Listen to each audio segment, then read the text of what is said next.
So, are you seriously telling me that you think you can take me? Bad move, girlie. There's no fucking way this is going down in your favor, Captain Varen said, starting to smile a bit, getting his confidence back. Don't forget, Varen, Mika replied. Last time you had to have your goons save your ass. This time, it's just you and me. And one of us has spent our entire life mastering martial arts and learning every single move and strategy that the other one uses. Training, in fact, to kill them for a great deal of time. You go ahead and keep that confidence, Varen. I can't wait to step on it, Mika said with a smile as she rushed in, launching a furious flurry of attacks. Varen did his best to try to dodge, but found himself being repeatedly struck. The punches were lighter than that of a man, of course, but still hard enough to make him wary, and fast enough to start stacking in number very quickly. And for every punch he tried to throw in return, all he received was a counterattack that seemed to hurt even worse than the punches that came when he was trying to defend himself. One might expect someone of Varen's stature to be doing better in the fight than he was. However, by the seams of things, and all relevant appearance, anyone who were around to see the conflict would see what appeared to be a one-sided beating in Mika's favor.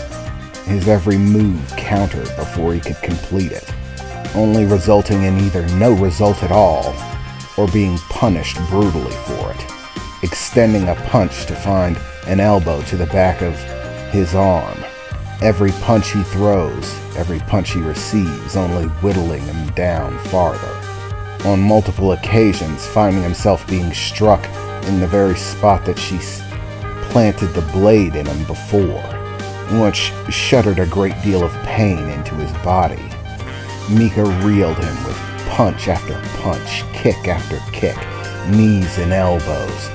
There was no question whose abilities in combat were better, and in no time at all, Varen found himself at the wrong end of a whirling kick to the side of the head, taking him completely off his feet and sending him to the ground, face down on the metal floor, spitting out bits of blood, coughing a bit as he tried to catch his breath and pull himself to his feet. So, is that really the best you have, Varen?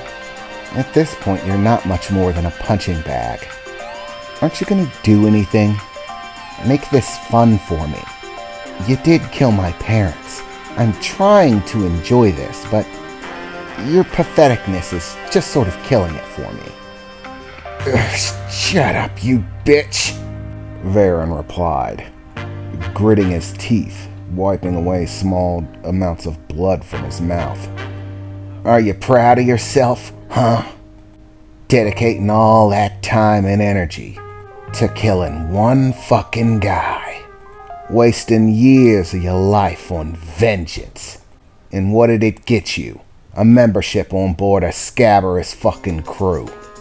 A shit retrofitted industrial transport made into a fucking pirate ship.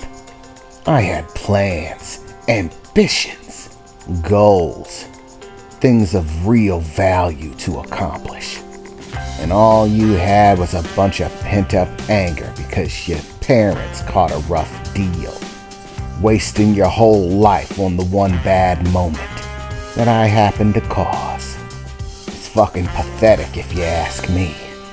Well, Varen, Mika replied, I don't remember asking you, but if you must know, I'd say I came out pretty far ahead in this exchange. Not just this fight, of course, but in all things considered. Yeah, I wasted a bunch of years chasing down a scabrous pirate crew, trading to beat a man who's quite frankly not worth beating, doing things that I never wanted to do, just so that I could weasel my way close enough to take you out. But in the end, destiny is a funny thing. If there is such a thing as destiny. For all the pain and suffering that I went through trying to track your ass down, work my way on board your crew. In the end, I find myself with exactly what I wanted. I get to beat you to death and fulfill the goal that I set for myself all those years ago. And not only that, because the first time around I failed, you went ahead and tried to execute me by launching me into a monster, which only turned out to be a warship, some sort of technological marvel of sorts, that now has decided to make me its captain. Apparently, this isn't even the full extent of what he could be capable of. Right now, he's eating the ship we're in, and once he does, he'll take whatever he wants from it, make it part of himself. Apparently, that's just something he can do. I mean, seriously, just think of the possibilities. How many ships out there would kill for the ability to take out an enemy vessel and immediately make every part of that vessel just a weapon of their own?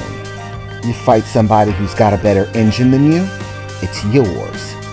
They've got better cannons than you've got, collect them. Before, if someone needed to do something like that, it would take weeks, maybe even months, depending on the part that you're trying to take. It's not something that you can do easily. Starships are put together so that they don't fall apart, especially the most important parts. But with this new ship, the Kraken, I'm thinking about changing the name though. And Kraken just doesn't feel like something that I want him to be called. But regardless, it opens up an infinite run of possibilities, with which I can use to go wherever I want and do whatever I want. A ship far superior to the rust bucket you're currently, were in ownership of.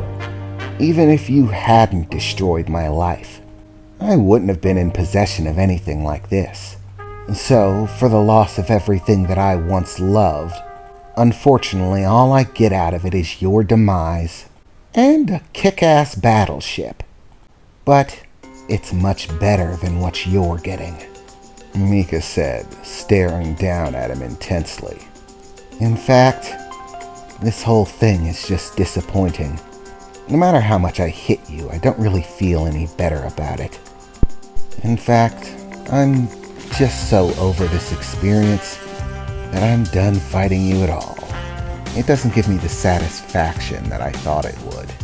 And hey, Kraken, I guess I'll call you for the moment, Mika said, looking over to a blob of floating silver liquid. Do me a favor. Throw him into space. I'm sick of seeing him. You bitch! He shouted, as Varen lunged to his feet, beginning to rush at Mika, only to find himself halted in place, looking back to see streams of silvery liquid had seemingly rushed out of the silver wall behind him, clutching on to the center of his form and now reaching out for parts of the rest of his body, like a rope of liquid metal, holding him in place and even starting to pull him backwards. I'll see you later, Varen. I suppose your corpse will still be floating out here for a while to come. And when you get to hell, tell him Mika says hi. Maybe I'll join you one day, or maybe I'm bound for a better place. I suppose that there's no telling. Destiny's funny like that. And things change. With the power that I'm given, maybe I can undo some of the damage that I caused while I was working for you. One thing's for certain. I have no intentions of becoming you.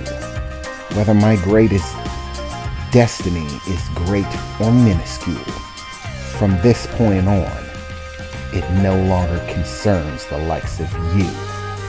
Goodbye, Varen, Mika said, as Varen shouted out, "Fuck you!" The stream of liquid pulling him back, off of his feet through the air, flying towards the silvery wall of liquid. As he disappeared into it, there was a ripple for a moment that flowed around it, pulsating out before dissipating. And as it did, the silvery liquid seemed to harden, shift, and change. And just as it seemed silver and almost like metal, impossible to see through, suddenly it became more like glass, hazy but able to see through. And on the other side of this new glass wall separating Mika from space, there she could see Varen, flailing off into the distance of space. "Good riddance to bad rubbish," Mika said, as she turned around to face the exit door to the rest of the ship, pulling the tie out of her hair and letting the long white strands flow down, closing her eyes and taking a deep breath, opening them as the purple irises glanced at the door ahead. "Well, I suppose we have a ship to salvage and a crew to drop off.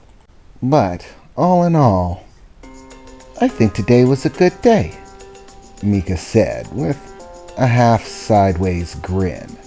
"I think things are looking up."